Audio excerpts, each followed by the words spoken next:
I think when it's all over, it just comes back in flashes, you know? It's like a kaleidoscope of memories. It just all comes back. But he never does.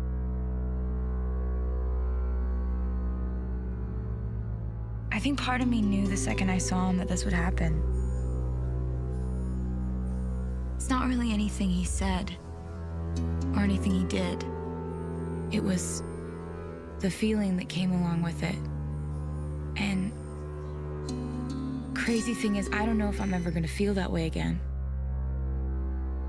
But I don't know if I should.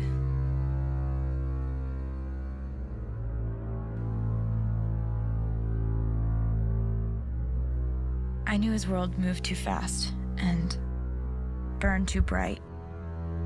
But I just thought,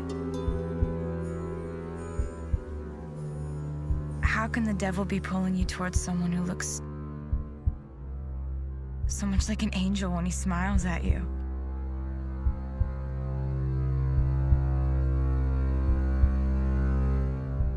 Maybe he knew that when he saw me. I guess I just lost my balance. I think that the worst part of it all wasn't losing him. It was losing me.